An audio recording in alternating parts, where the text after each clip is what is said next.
Les membres du réseau africain des institutions et fonds de formation professionnelle veulent apporter une réponse pérenne au chômage et à l'insertion des jeunes de la sous-région. La problématique est au cœur de la 7e Assemblée générale du réseau démarrée ici à Bamako. Il s'agit pour ses membres d'appuyer surtout les différentes politiques des États membres.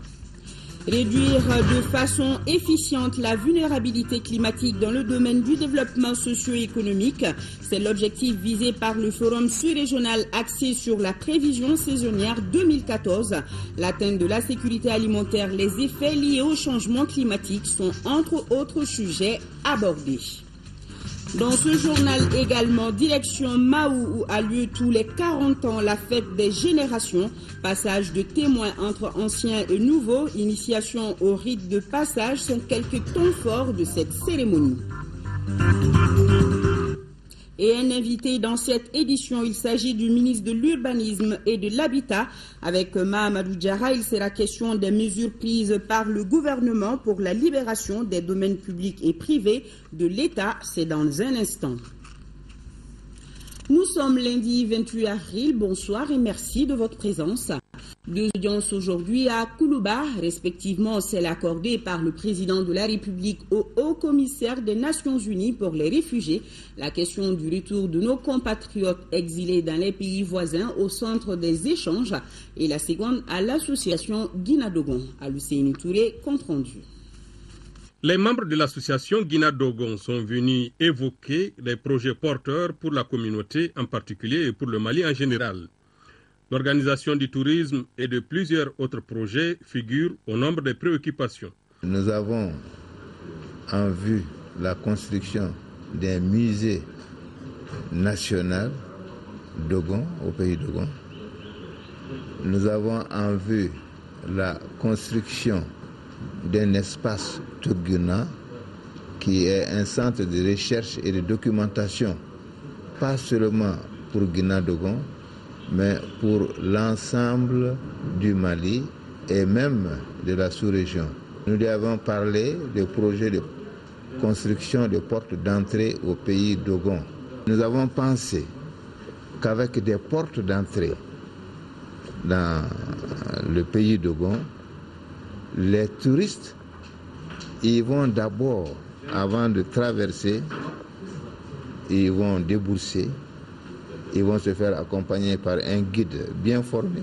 Quant aux représentants du Haut-Commissariat des Nations Unies pour les réfugiés, ils travaillent avec le gouvernement malien sur un accord tripartite qui fait intervenir le gouvernement malien et les pays d'accueil. Au dire du haut fonctionnaire onusien, plus de 20 000 de nos compatriotes sont retournés spontanément au pays.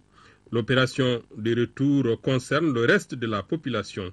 Les parties travaillent à assurer un retour organisé et dans les meilleurs délais. Ensemble, avec son Excellence, Monsieur le ministre de l'Intérieur, sur sa direction, nous allons préparer le retour des Maliens qui sont dans les pays d'asile, et cela dans la dignité et dans la dignité pour le retour donc, des réfugiés chez eux. Et nous avons déjà commencé à recevoir les réfugiés qui rentrent de façon spontanée. Et ce retour spontané a commencé depuis longtemps. À ce jour, nous comptons à peu près enregistrer 23 000 et plus 23 439 exactement de retournés spontanés. Et ce nombre va aller en s'accroissant. Nous pensons même qu'il y en a un peu plus, des gens qui sont rentrés que nous n'avons pas enregistrés.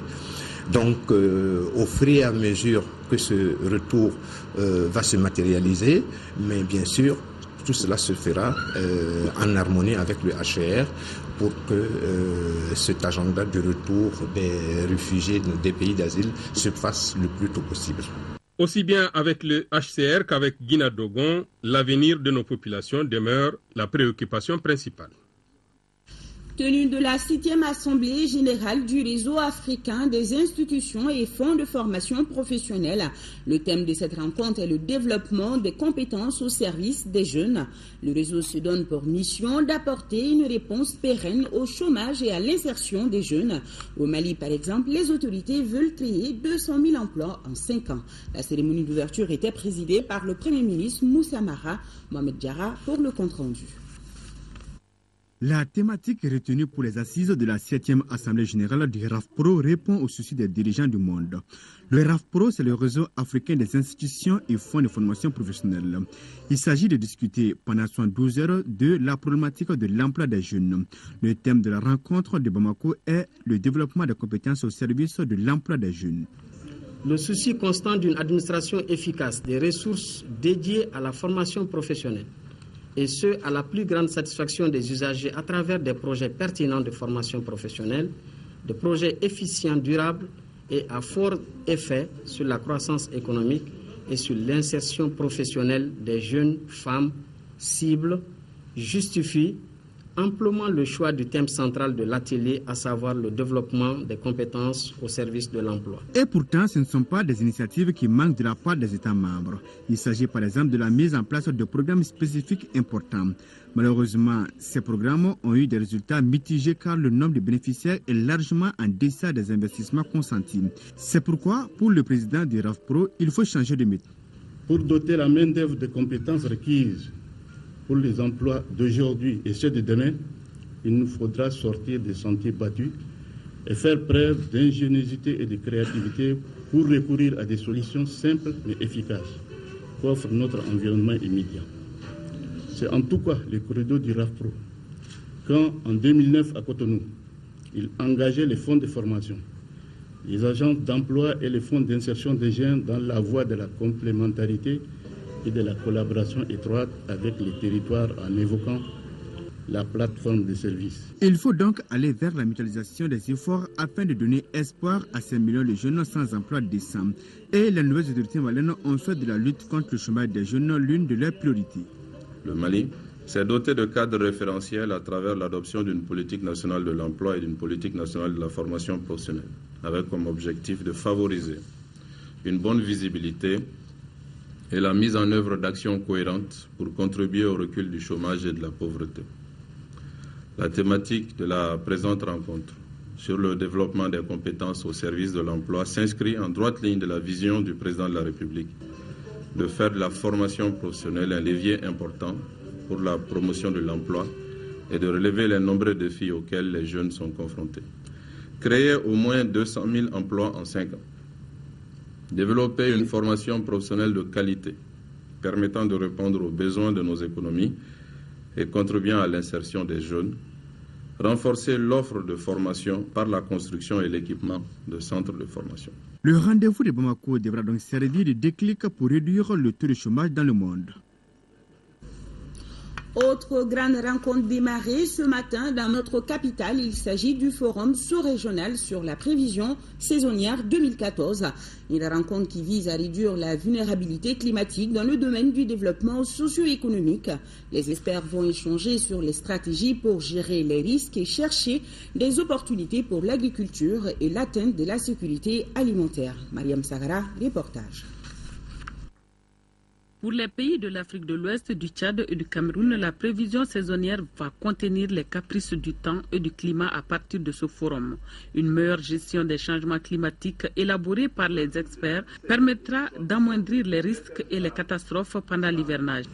L'objectif principal de ce forum est de favoriser les échanges entre les experts afin de produire des prévisions saisonnières consensuelles des pluies et des débits pour la saison hivernale 2014 en Afrique de l'Ouest, au Cameroun et au Tchad. Depuis plusieurs décennies, le Mali a réussi à intégrer l'information climatique dans la panoplie d'outils d'aide à la décision mise à la disposition et utilisée par le monde paysan. Cette expérience réussie a fait école au sein de l'Organisation météorologique mondiale, démontrant ainsi que le Sud peut apporter également et échanger ses réussites avec le Nord. Dans le cadre de l'atténuation des effets des aléas sur les populations, le Centre régional Agrimet a capitalisé des acquis importants dans le domaine de la production et la diffusion de l'information aux décideurs, ainsi que du renforcement des capacités et des cadres des services météorologiques et hydrologiques des pays de l'espace SILS-CEDEAO. Pour réussir ce combat, les spécialistes de tous ces pays ont fait le déplacement pour une solution définitive contre les aléas climatiques sur le développement socio-économique de ces pays. À l'approche de chaque saison de pluie, de nombreuses questions se posent aux différents utilisateurs quant à la fréquence évolutive, la fiabilité des informations, la répartition et la quantité des pluies. Pour lever ce défi scientifique, permettre une communication efficace et envisager une bonne production, la nécessité de réunir toutes les parties impliquées s'impose en vue de la gestion des risques climatiques. Ces experts qui vont désormais maîtriser les données agro-hygrométéorologiques et climatologiques promettent un avenir meilleur et confiant pour le développement rural et environnemental. Après l'ouverture des travaux de ce forum sous-régional, le ministre Koumaré a visité les chantiers de Kabala et de la Corniche. Constat, travaux en retard considérable partout. Le ministre promet un changement rapide dans l'évolution du système sous peine de sanctions à la longue. Mariam Sagara a suivi la visite. La visite du chantier de Kabala et de la Corniche a totalement englouti l'enthousiasme du ministre de l'Équipement qui s'attendait à une avancée positive des travaux. Sa colère est d'autant plus grande quand le ministre imagine la souffrance des usagers à l'approche de l'hivernage prévu pour début juin. Je ne suis pas satisfait du taux d'exécution. Je ne suis pas satisfait des délais que les gens sont en train de prendre pour exécuter cette route-là. Bientôt, nous allons rentrer en période d'hivernage. Il faudra que l'entreprise fasse tout pour réduire la gêne que va causer l'état délabré que nous avons vu, pour que, au moment de la saison de pluie, que les gens puissent circuler librement sur cette route. L'occupation de l'emprise, le refus de certaines populations de quitter leur site, tels sont les problèmes auxquels sont confrontés certains chefs de chantier et contrôleurs. La traversée de Gouloubou, on a effectivement recensé les bâtis qui sont touchés. Les populations ont réagi favorablement et ont déguerpi, on a cassé ça. Maintenant, de l'autre côté, en périurbaine, où il y a des habitations urbaines, disent qu'ils attendent leur dédommagement avant de partir. Quant au chantier de la Corniche, le retard est tout autre. La fin des travaux, c'est prévu pour fin mai. On est en retard. Il y a des problèmes d'organisation, on a eu des problèmes de déplacement des réseaux, on a eu des problèmes d'indemnisation des populations touchées. Ça consiste à aménager le boulevard du 22 octobre du monument de l'indépendance au carrefour de l'ENSUP en 2 fois 3 voies. 3 voies de 3,5 m chaque. Il y a un terre-plein central de 2,50 m, des trottoirs, des bandes cyclables de 2,50 m. La corniche aussi doit être aménagée en 2 fois 2 voies. De 7 m, 7 m, 3,50 de voies, donc 2 fois 2 voies. Il y a une passerelle qui doit être faite de 4 mètres de large pour les motos, cyclistes, les 2 roues. Donc c'est ce que nous voyons sous forme d'échangeur qui est là. Ensuite, il y a l'avenue du 5 septembre entre le monument de l'indépendance et l'échangeur multiple qui doit être renforcé en 2 fois 2 voies aussi. Il y a la voie ouest et la voie est de la BCAO qui doivent également être aménagées en 1 fois 2 voies chacune. Le représentant du peuple s'est engagé à aider le ministre pour la réussite de ses missions. De façon générale, les chantiers évoluent très timidement avec l'hivernage qui pointe. L'Assemblée nationale quand même va aider le gouvernement de tout son poids en appelant effectivement, en interpellant effectivement tous les ministères impliqués. Le gouvernement est en train de travailler. Mais ce que je voudrais dire à nos concitoyens, c'est que aidez-nous chacun de son côté pour que la vie des Maliens soit une vie meilleure, pour qu'on puisse réaliser cette route sans que vraiment on puisse avoir encore d'autres délais et d'autres paiements parce que tout simplement les procédures sont en place. Qui croit en l'État, qui croit en nous, et nous ferons Inch'Allah le tout possible pour que leur indemnisation soit prise en compte, mais qu'ils nous laissent travailler. En tout cas, le ministre Koumaré n'entend pas baisser les bras pour la fin de ces travaux. Il mettra tout en œuvre pour faire bouger les retardataires. Et nous arrivons à présent à notre invité de cette édition, Monsieur le ministre de l'Urbanisme et de l'Habitat, Mahamadou Diarra. Bonsoir, Monsieur le ministre. Bonsoir Myanya. Merci d'être sur notre plateau. Monsieur Diarra va nous parler d'une communication examinée par le gouvernement lors du dernier Conseil des ministres, communication relative à une façon générale à l'amélioration du cadre de vie des populations, notamment la libération des domaines publics et privés de l'État, et une opération de libération est en vue d'être lancée. Monsieur le ministre, alors parlez-nous de cette opération et quand commence-t-elle? Merci Myanya. Je pense que l'opération qui est envisagée est une opération de sécurisation et de préservation de la vie des citoyens maliens. En somme, donc, une opération de protection des personnes et de leurs biens dans la perspective de l'hivernage qui s'annonce. De ce point de vue, l'opération envisagée est une opération qui va consister à la libération des cours d'eau, donc des lits des cours d'eau, mais aussi des berges des cours d'eau illicitement occupés, donc de l'ensemble des occupations illicites qui s'y trouvent.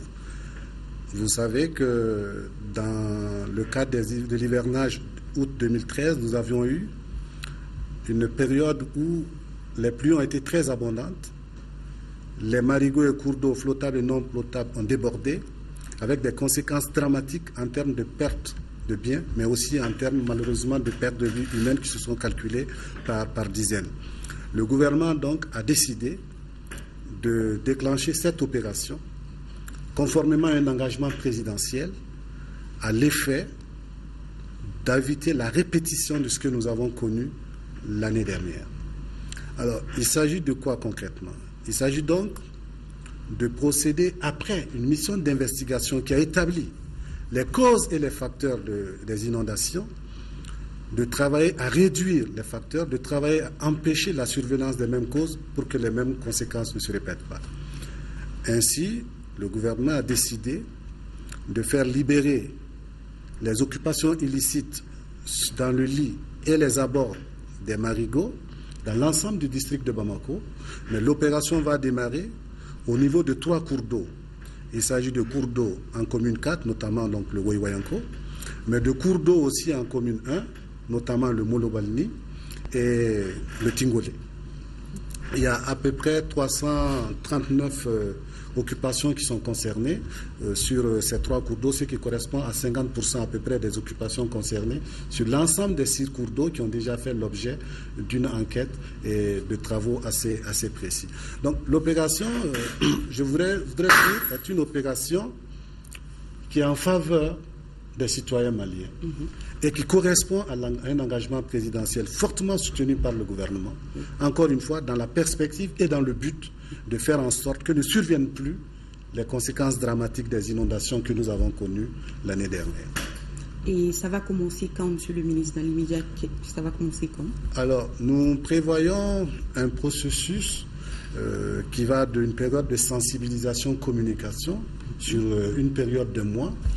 Au terme de cette période de mois, en ce moment-là, lorsque nous aurons la certitude que les populations elles-mêmes sont suffisamment informées, que les personnes concernées, donc les occupants illicites sont suffisamment informés, à partir de ce moment-là, nous allons commencer l'opération de déguerpissement à proprement parler, qui, encore une fois, est une opération qui va inciter souvent la démolition de l'ensemble des occupations concernées, souvent les rajouts qui ont été faits à des occupations licites, mais les rajouts étant illicites. Et comment ça va se dérouler? Y aura-t-il des sanctions pour ceux qui ne vont pas respecter ce qui a été décidé? Maintenant, au regard de ce que nous avons vu l'année dernière, il reste entendu, et le rapport de la mission d'investigation sur les inondations d'août 2013 le dit expressément, les autorités administratives et certains agents administratifs sont responsables en partie de ce qui s'est passé. Alors, le gouvernement a décidé, et cela a déjà commencé, de rendre effectives les sanctions que le rapport de mission a énoncé en ce qui concerne ces contrevenants de l'application de la loi sur l'urbanisme et sur le foncier. Donc oui, je le dis, je le répète, il va y avoir des sanctions et l'opinion sera tenue informée de l'ensemble des sanctions qui seront prises à l'encontre des contrevenants, notamment au niveau des autorités administratives et au niveau des agents publics. Alors, Monsieur le ministre, une dernière question. Quel appel lancez-vous dans ce cas aux populations? L'appel que je vais lancer va dans deux directions. D'abord, en ce qui concerne les victimes de ces libérations qui, en fait, les victimes sont eux-mêmes en partie responsables de ce qui arrive. On le sait tous, les servitudes sont des servitudes légales. Malheureusement, pour une raison ou pour une autre, des personnes décident de les occuper. Donc, à l'endroit de ces victimes-là, je voudrais dire que le gouvernement prend en compte la situation qui va résulter de la démolition des occupations. Comment le gouvernement le prend en charge? Le gouvernement a décidé de faire en sorte que toutes les personnes concernées, notamment les personnes qui étaient à titre de locataires ou à titre de propriétaires dans ces habitations-là, puissent se voir accorder un secours à l'effet de pouvoir vivre plus convenablement les conséquences de la situation qui va résulter de la libération. Deuxièmement, les occupants qui étaient, non plus à titre d'habitation, mais qui étaient en l'exploitant en tant que site professionnel. Je vais parler des maraîchers, je vais parler des artisans, je vais parler des mécaniciens.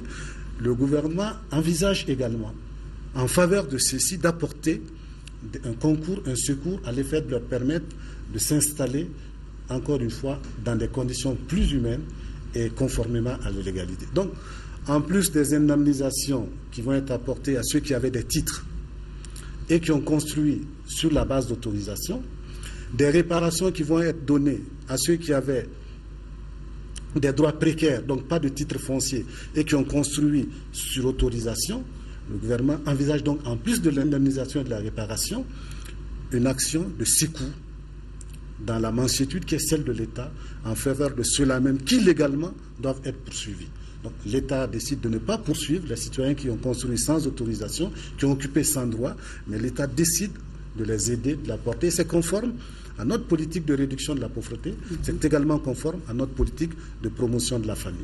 Et pour faire comprendre tout ça, il y aura une campagne de sensibilisation et d'information. M. Diarra, merci. Merci beaucoup. Et je vous rappelle que M. Diarra, c'est le ministre de l'Urbanisme et de l'Habitat. Il était notre invité de cette édition. La suite de ce journal sur un tout autre registre. Les travaux de la 4e revue sectorielle conjointe développement rural ont débuté ce lundi matin à Bamako. Commencé au niveau régional, les acteurs et partenaires du secteur agricole ont 2 jours pour échanger et discuter sur des thèmes qui visent l'amélioration des performances de notre agriculture. Compte rendu, Mamoudou Sidibé. Pendant des jours, il s'agit pour les acteurs et partenaires du secteur agricole de faire le point de la situation du secteur au 31 décembre 2013 et d'étudier ses perspectives. Instituée depuis 2009 pour asseoir une bonne politique agricole, la revue sectorielle conjointe connaît des innovations. En plus de l'opportunité qui est offerte aux acteurs régionaux d'attirer l'attention de la revue sur les problèmes particuliers, 2 autres innovations ont été introduites dans le déroulement de la revue. Il s'agit de la présence plus importante des élus des chambres régionales d'agriculture qui pourront mieux faire entendre la voix de la profession agricole. Et surtout de l'organisation d'une table ronde autour du ministre du Développement rural pour une discussion approfondie sur des thématiques majeures. Les sujets soumis aux participants pour discussion sont d'une grande importance pour le secteur agricole, un secteur qui s'est engagé dans un processus de transformation en vue de sa modernisation. Vous aurez à partager des informations relatives à l'analyse des résultats de la campagne agricole 2013-2014, la mise en œuvre du programme national d'investissement prioritaire dans le secteur agricole PNI-PSA, l'état d'élaboration du programme national d'investissement du secteur agricole PNISA, les cas de dépenses à moyen terme CDMT, la situation de l'environnement à travers la mise en œuvre du programme gestion durable des terres et l'état d'exécution des activités relatives à la profession agricole. Les recommandations issues de cette revue devront permettre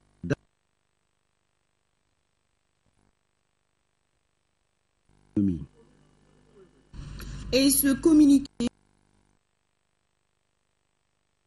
des honorables députés qu'une séance plénière de la session ordinaire en cours se tiendra demain mardi 29 avril 2014 et jour suivant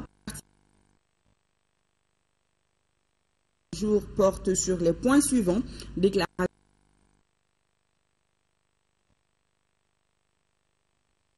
sur la présence effective des honorables députés et la séance est publique. Lancement des activités Torola contre l'autosuffisance alimentaire, la pauvreté, les autres.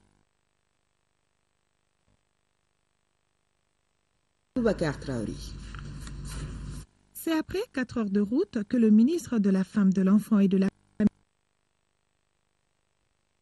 après l'accueil des autorités locales, le ministre et toute sa délégation ont assisté au lancement officiel des activités de l'association des ressortissants de Torola.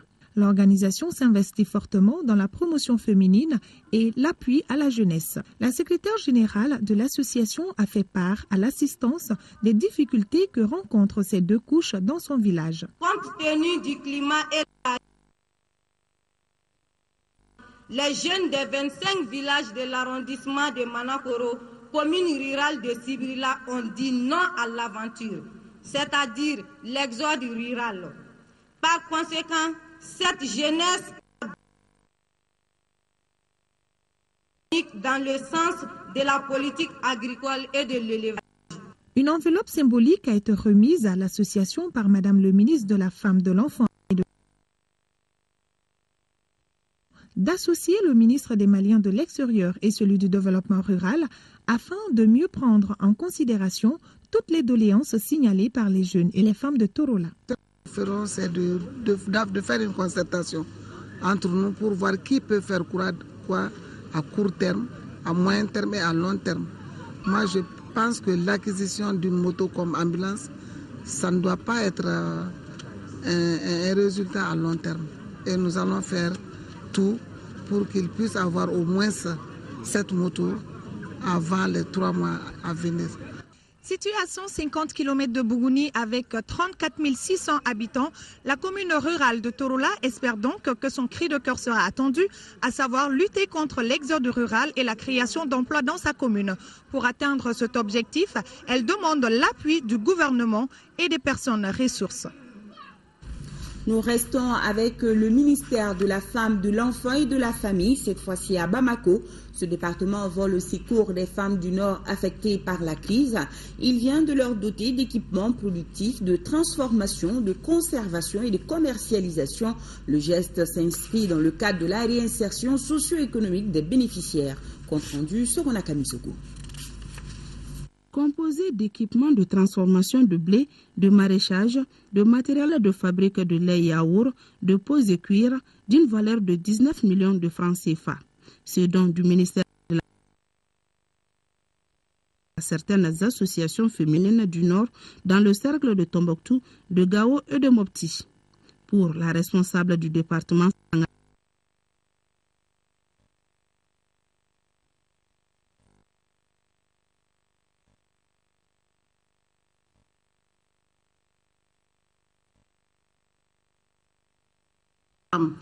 les activités ont bénéficié, entre autres, du financement du Fonds social d'urgence à travers le ministère en charge de l'action sociale et humanitaire et de la reconstruction du Nord. Il s'agit là d'un geste de solidarité agissante qui ira en s'amplifiant au cours des mois à venir en tenant compte des orientations et des recommandations du Forum national. Ce talent de patriotisme, de courage mérite d'être soutenu et consolidé. Ce don en faveur de ces associations et ces groupements de ces différentes régions est certainement un renforcement conséquent des capacités organisationnelles, entrepreneuriales ainsi que de promotion de nouvelles perspectives d'investissement. Bien avant cette cérémonie de remise, le département avait rencontré les bénéficiaires de ces équipements afin d'identifier leurs besoins.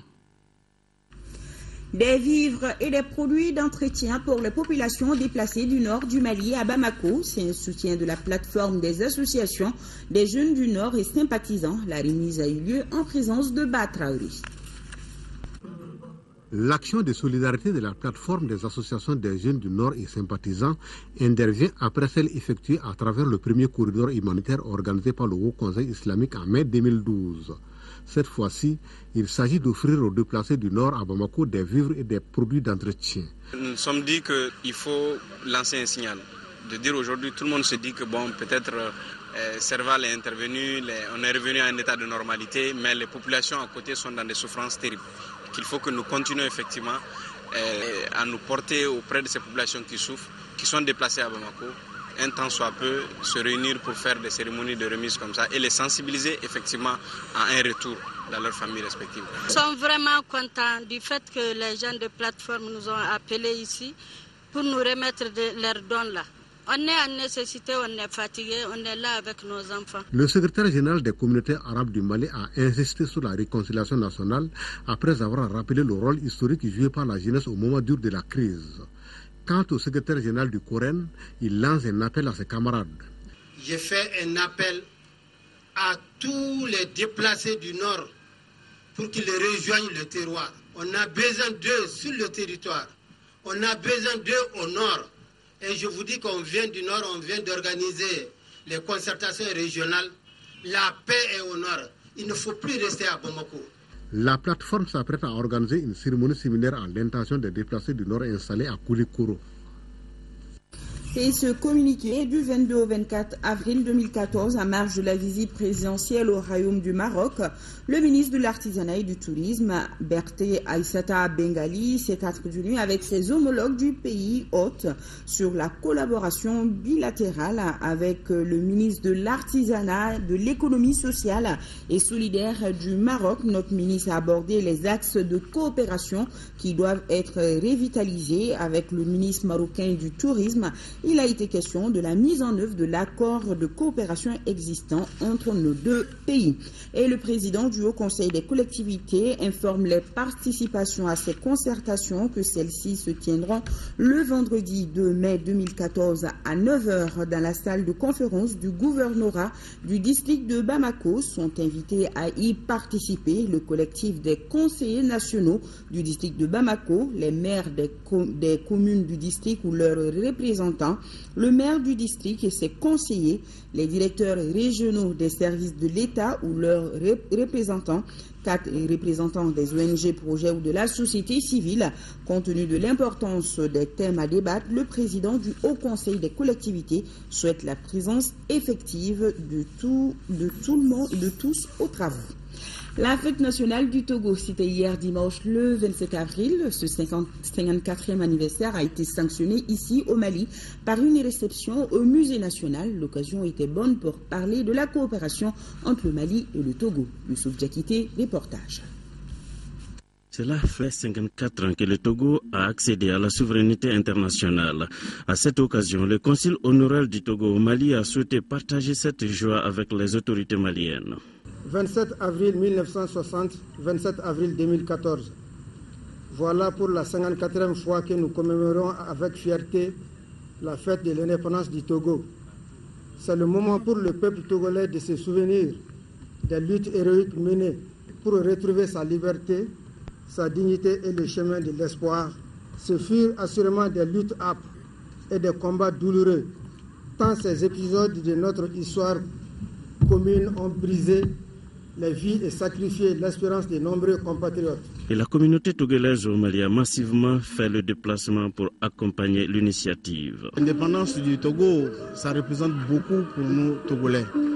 Et qui sait comment nos aïeux se sont battus pour obtenir cette indépendance, et cela représente beaucoup pour nous. Les autorités maliennes présentes à la cérémonie ont saisi l'occasion pour présenter les vœux du gouvernement à la République sœur du Togo. Je voudrais, au nom du président de la République du Mali, au nom du peuple malien, au nom du Premier ministre et du gouvernement du Mali, présenter nos meilleurs vœux au peuple togolais, aux consuls, aux dirigeants du Togo, en particulier au président Faure Gnassingbé. C'est comme pour dire en d'autres termes que le Mali et le Togo partagent les mêmes objectifs de développement.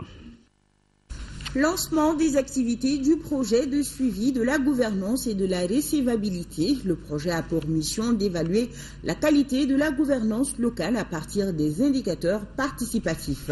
Sokona Kamisoko, compte rendu. Financé financé à hauteur de 15 millions de francs CFA par la Fondation américaine National Endowment, le projet Gamma, système de suivi de la gouvernance et de la redevabilité, a été créé dans le cadre de consolider les acquis dans le domaine de la décentralisation au Mali. Le GAM, en fait, c'est un projet qui a pour ambition de renforcer le niveau de citoyenneté au niveau de nos communes. Parce que Afrique-Pôle, à travers ce projet, veut améliorer la communication entre les élus et la population. Donc globalement, l'idée c'est de renforcer la citoyenneté qui est déjà en marche et de renforcer la gouvernance qui est déterminante dans le développement de n'importe quel pays. La Fondation américaine accompagne toutes les initiatives visant à renforcer les institutions démocratiques à travers le monde.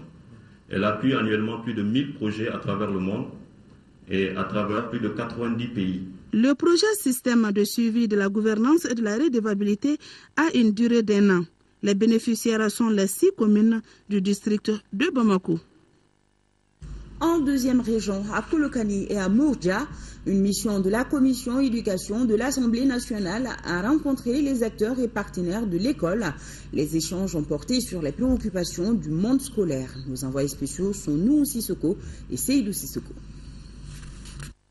Cette mission de la commission éducation de l'Assemblée nationale s'inscrit dans le cadre du contrôle de l'action gouvernementale. Elle vise l'amélioration de la qualité de l'enseignement, un défi que nos plus hautes autorités entendent relever. Nous sommes dans la région de Kouloukoro pour nous enquérir de la situation de l'école. Qu'est-ce qui ne va pas? Qu'est-ce qui va bien? Quels sont les problèmes? Problèmes d'infrastructure, problèmes de personnel. Donc nous sommes là pour nous enquérir de ces problèmes et les remonter là où nous devons les remonter. Le centre d'animation pédagogique de Kolokani compte 189 écoles. Il est confronté à des difficultés telles l'insuffisance de salles de classe, d'enseignants et le mauvais fonctionnement des cantines. D'abord le problème des véhicules. Vraiment on ne peut pas faire de suivi. On ne peut pas faire d'évaluation s'il n'y a pas de véhicules. Par rapport au personnel, on a besoin des généralistes, à peu près 93. Des MPC qui sont très rares sur le chantier. Bien qu'on ait 16 secondes cycles, on a besoin de 10 maîtres de maths. Et en SMPC également, on a besoin également d'une dizaine comme ça. Mais en langue, on a besoin de 2. C'est le même son de cloche dans la commune de Mourdia. Mais ici, les comités de gestion scolaire connaissent un dysfonctionnement dû à la non-application de ces textes. Le constat dans ces 2 localités est que les collectivités en charge de l'éducation manquent de ressources financières pour jouer leur rôle. Les 3 députés de cette mission de la commission éducation de l'Assemblée nationale pour la région de Kouloukoro ont appelé les acteurs et partenaires de l'école à une franche collaboration, et cela au bénéfice des apprenants.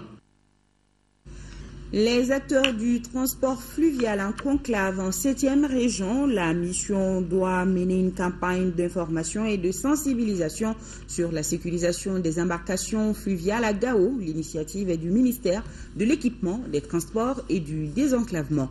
Le point avec Aïssata Saliou Maïga. Informer et sensibiliser les acteurs sur la sécurisation des embarcations fluviales à Gao afin de réduire les cas d'accidents sur les voies navigables, tel est l'objectif de cette rencontre initiée par le ministère de l'Équipement, des Transports et du Désenclavement. Au cours de la rencontre, les échanges ont porté sur certaines mesures ayant trait au respect de la charge utile de l'embarquement qui passe par la mise en place d'une boîte à pharmacie à bord, la dotation en nombre suffisant de gilets de sauvetage pour les passagers, la pesée des marchandises avant embarquement, entre autres. Il y a 3 éléments essentiels sur lesquels nous devons insister. C'est la sécurité de la voie fluviale, la sécurité des embarcations et maintenant la formation des gens, des animateurs du transport fluvial. Pour les autorités régionales, cette initiative est hautement salutaire. La sécurité des personnes et des biens constitue aujourd'hui une préoccupation des plus hautes autorités. Les participants à ces rendez-vous du donner et du recevoir estiment qu'ils sont désormais mieux outillés pour appliquer strictement ces mesures prises par le ministère en charge des transports. Le message a été bien compris. Désormais, on va prendre toutes les dispositions pour mettre les passagers dans les conditions de voyage ainsi que leurs biens.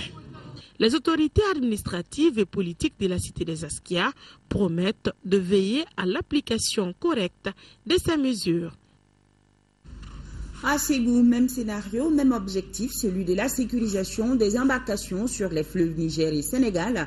Une rencontre d'échange s'est déroulée ce jeudi à Ségou, le reportage de Kandisila. Les embarcations sur les fleuves Niger et Sénégal doivent être plus sécurisées pour préserver des vies humaines. C'est du moins l'esprit de la lettre de cadre du département de l'équipement des transports et du désenclavement. Aussi, la rencontre de Ségou vise à partager avec les acteurs et responsables du secteur sur les dispositions pratiques par rapport à la mise en œuvre efficiente de cette lettre. Il s'articule autour de 5 points principaux qui sont des rudiments, des éléments essentiels, mais je dirais primaires que chacun d'entre nous doit connaître sur la sécurité fluviale. Les réglementations en vigueur à court terme conformément à la lettre sont relatives, entre autres, au respect de la charge utile de l'embarcation, l'installation des équipements de signalisation, de gilets de sauvetage, la mise en place d'une boîte de pharmacie dans les embarcations. Désormais, la pesée des marchandises avant embarquement ou la liste nominative des passagers à bord seront de mise. Au regard de la recrudescence des accidents liés à l'état des embarcations, il est aujourd'hui nécessaire de faire changer le comportement de certains de nos acteurs pour que ces embarcations puissent répondre à des normes appropriées. Et le conseil du gouverneur a demandé aux participants une plus grande diffusion de ces dispositions et le respect strict des réglementations. Dans la commune de Dougabougou, les partenaires au développement accompagnent les populations dans la lutte contre la malaria, ceci à travers un projet de lutte contre le paludisme. Et Fousseini Samaki nous en dit plus. Les populations de Dougabougou ont bien accueilli l'arrivée de ce nouveau projet de lutte contre le paludisme. Siwobu Wolo 2 a pour but de renforcer les capacités des organisations communautaires de base, des ASACO et CSCOM en matière de prévention et traitement du paludisme. Il est financé par l'Utilène World Relief en partenariat avec l'Association pour la promotion du Sahel pour un coût estimé à plus de 100 millions de francs CFA pendant 12 mois. Faire en sorte que les médicaments puissent être disponibles à certains points tels qu'au niveau des CSCOM tout le temps, surtout les médicaments contre le palu. Ça, c'est un premier élément. Le deuxième élément, et c'est sur lequel nous comptons le plus, c'est faire en sorte qu'il existe un mécanisme de mobilisation des ressources pour faire face au palu. C'est un cri de cœur que je lance aux autorités communales, aux autorités administratives, aux communautés qui sont les OCB, aux chefs de ménage, vraiment de prendre les acquis de ces deux projets. Pour une meilleure exécution du projet, des séances d'information et de sensibilisation permettront de mieux orienter les populations vers les services de santé de cette zone de Kala sucrier favorable à la prolifération des moustiques. L'État et ses partenaires, en optant pour la lutte contre le paludisme, comptent sur l'adhésion de tous les acteurs socio-sanitaires dont la communauté sans laquelle cet objectif ne peut être envisageable. Un autre temps fort de cette journée a été la remise gratuite d'un important lot de médicaments aux autorités communales de Dougabougou pour renforcer leurs capacités dans la lutte contre le paludisme. 12 millions de francs CFA, c'est le coût d'une quantité importante de semences de riz certifiées R1 que le projet Africa Rice vient de mettre à la disposition des producteurs vulnérables de la région de Sikasso. Et de Sikasso, la correspondance de Daouda Djakiti. Ils sont 2400 producteurs vulnérables de la région de Sikasso à bénéficier de ce don de semences de riz certifiées R1. Et le Mali a bénéficié de ce qu'on appelle le projet initiative d'urgence au même titre que 27 autres pays africains. Donc ce projet vise essentiellement la production de semences certifiées dans le but d'améliorer la productivité et de l'atteinte aussi de l'autosuffisance alimentaire. Comme vous le savez, nos paysans rarement utilisent les semences améliorées. Donc le taux d'utilisation des semences améliorées est très faible, moins de 15%. Donc à travers ce projet, nous voudrons améliorer donc le taux d'adoption de ces semences améliorées, notamment les variétés que nous avons eu à développer, qu'il s'agisse de variétés pluviales et de bas-fonds. Estimé à 18 millions de francs CFA, La présente donation est une initiative financée par le gouvernement japonais à travers le programme d'aide d'urgence aux producteurs à faible revenu. Un geste fortement apprécié par les bénéficiaires. Je remercie beaucoup les donateurs et je demande à tous les bénéficiaires de ne pas nous décevoir. Et les autorités régionales de lier l'excellence des relations entre le Mali et le gouvernement japonais avant de lancer ce message aux bénéficiaires. C'est une première au Mali en général et singulièrement dans notre région. Et c'est l'occasion pour nous d'inviter alors les bénéficiaires à faire très bon usage de ces semences de 60 tonnes. La visite des stocks suivie de la distribution symbolique a mis fin à la cérémonie. Autre grand titre de ce journal, la fête de génération à Mahou tous les 40 ans. Cette année, elle a été couplée avec la sortie des masques 2014. Aussi, le week-end a été marqué par plusieurs événements entrant dans le cadre du passage de témoins entre les gardiens de la tradition et les cadets en passe de les remplacer dans 3 ans. Mahou, c'est à 7 km de Farabana, le premier village burkinabé, nous indiquent nos envoyés spéciaux Cheikh Tidiane Traoré, Aliou Touré et Moïse Traoré. Nilenou, la fête de génération a lieu tous les 40 ans. La génération compte entre 20 et 30 groupes d'âge. Au cours des journées de célébration, la dernière génération, Oyora, passe le témoin à une nouvelle. Les membres de la génération montante, les Yoronboura, sont en passe de devenir les gardiens de la tradition. Généralement, les gens qui sont du même âge font un groupe qu'on appelle Koun. Bon, ce groupe d'âge, soit le nom de ce groupe, c'est le parrain qui est le nom du groupe, bien le plus âgé du groupe. Il y a des gens qui veillent sur le fait quand même, sur tous les points. Voilà, ils demandent ce qui ne va pas, même s'il y a un cas de maladie, et même s'il y a une épidémie, par exemple à Mahou, ils vont chez les charlatans, ils donnent la cause. Penyinou, la fête annuelle des masques est l'occasion pour les groupes d'âge des 4 quartiers de démontrer leur savoir-faire dans la fabrication des masques et l'exécution des pas de danse. Vendredi, un mouvement exceptionnel se fait entre le Petit Toit, Naoro et le Monticule d'Onfiki, site d'une ancienne forêt. C'est là que s'était installé un des tout premiers chasseurs fondateurs du village. Le plus vieux groupe doit monter sur le toit, le grand toit, le petit étage qui est sur le toit, doivent monter. Ceux qui sont sur ce grand toit, donc s'ils descendent, ils vont tourner les fouets à leurs cadets. Et ces cadets maintenant, c'est eux qui doivent remplacer ceux qui sont sur le toit là-bas. J'ai vu des masses et ensuite j'ai vu des trucs ici que depuis que je suis né, je n'ai jamais vu. Donc je suis totalement content. Cette année, Mahou, qui est à 7 km de Farabana, le premier village burkinabé, a confirmé sa réputation de gros producteur de la zone avec 4500 tonnes de coton. Environ 25% au niveau du secteur. Vous savez que le secteur de Karangana a à peu près 16 ZPA. Nous allons faire un appui de 3 millions dans le cadre également de l'adduction d'eau. Tout ça, c'est pour le bien-être du monde rural. Zumbara. Des gens de la nuit, tels qu'on les surnomme, n'apparaissent pas le jour. Les originaires du Mandé en ont fait découvrir à leurs invités 2 jours avant la grande fête.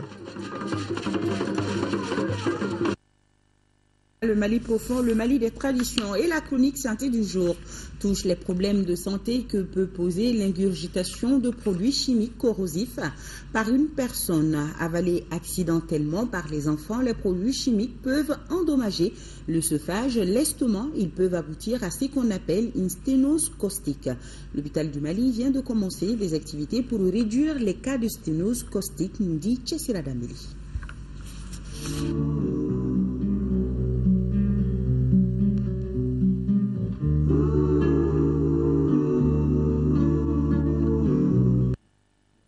La sténose caustique désigne le rétrécissement du calibre de l'œsophage. Elle intervient quelques mois après qu'une personne eut avalé des produits chimiques corrosifs qui brûlent la muqueuse.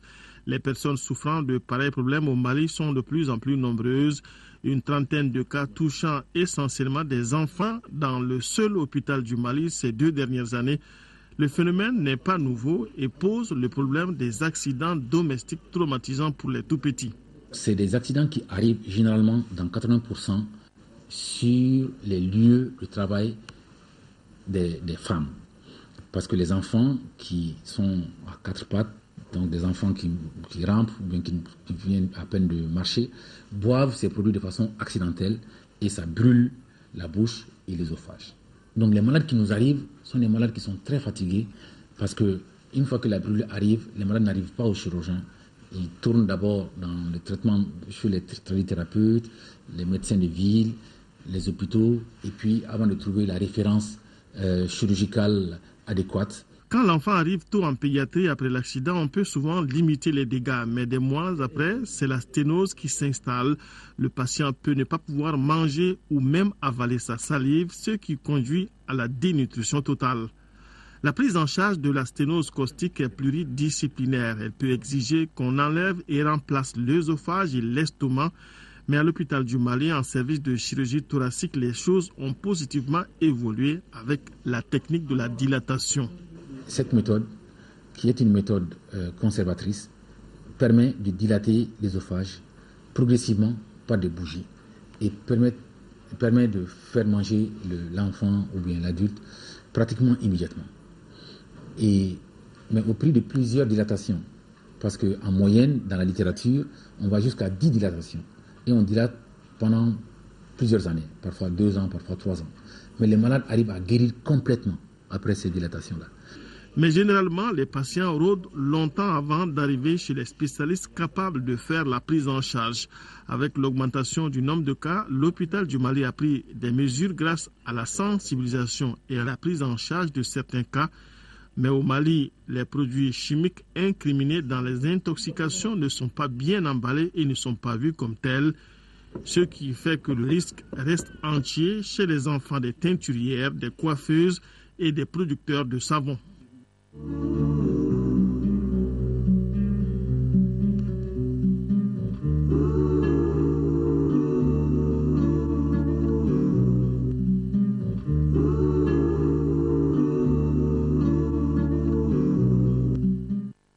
Voilà, point final à ce journal que j'ai eu le plaisir de vous présenter. Demain, 10h, 13h, Mohamed Touré. Je serai là pour les éditions du soir. D'ici là, restez en notre compagnie. Rachel Tessougué vous donne rendez-vous pour le JT des formations aux environs de 21h30. Tout de suite, la page météo. Merci, excellente suite de programme sur le RTM. Bonsoir.